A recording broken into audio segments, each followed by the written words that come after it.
Hi, everybody. This is Holy Wednesday, and this is your reflection on the Mass readings for the week.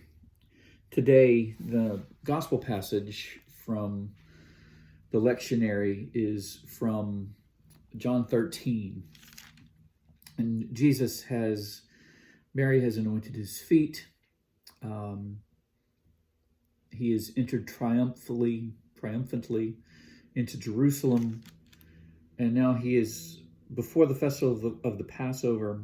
He's called his disciples into an upper room. He's had dinner with them. He's washed their feet.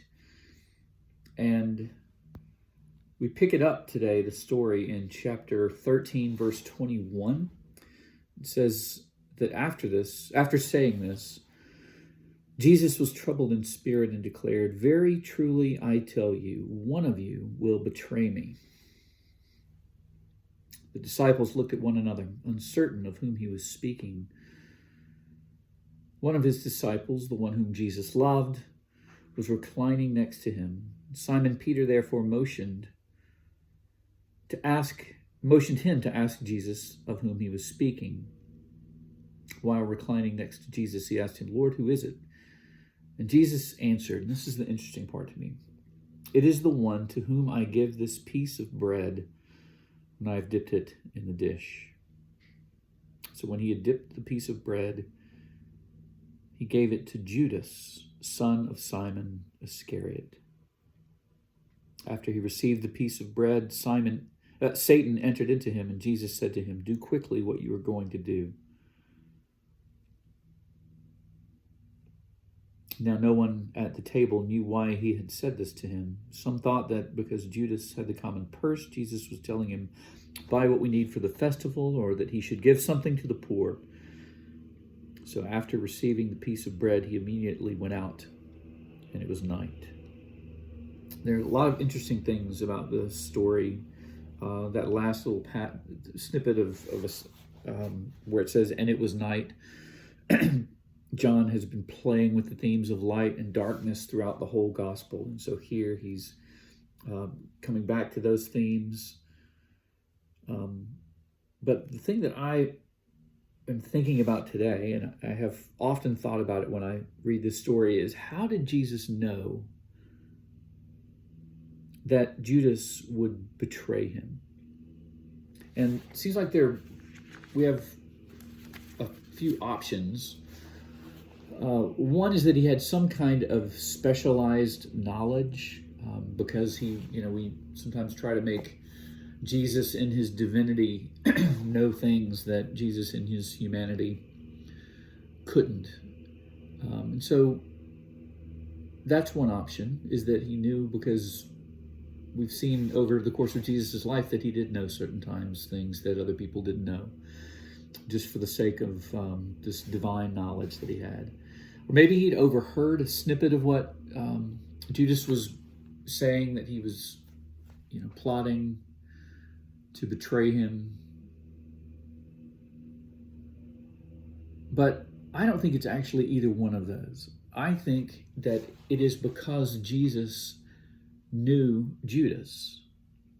I think he knew him to his core. He knew absolutely Judas the way that I know my children, that I know how they will respond in almost any circumstance, because I've been around them their whole lives, and he's been around Judas so much that he knows exactly what sort of person this is. And the remarkable thing about this is that Jesus knew him, and yet he loved him. He did not disinvite him to the dinner, to supper. He did not relieve him of the duties as the group's de facto treasurer. Jesus knew him fully and yet loved him as well, even knowing what it would cost him. As we walk through this week, and our friend Judas comes up again and again and again, today I'm reminded of Alexander Solzhenitsyn's quote about how the line between good and evil is not out there somewhere, but the line between good and evil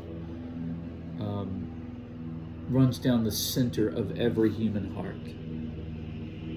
And that in the same way that betrayal was a part of who Judas was, it's a part of who I am. And yet Jesus does not disinvite me from his supper. He does not relieve me of the duties that he's given me. Jesus knows each of us and knows that we have in ourselves the capacity for great harm, to hurt others, to betray him, to act against our own self-interest, to choose sin every time. And yet, knowing us, he loves us to the core. And that's what we're after, I think, in our lives, is for someone to really see us, know who we are, and yet love us completely. So as we finish, today is Wednesday of Holy Week, Holy Wednesday. Tomorrow night the Triduum begins, and there'll be some reflections on Thursday, Friday, and Saturday about the Triduum itself. But as we've walked through these passages, it's good for us, I think, to remember that Jesus, as he goes into the last part of his life on earth, as he moves toward his cross, does so with our names on his lips. He knows us and loves us, and that's why he walks toward Jerusalem without halting steps for you and for me. Amen.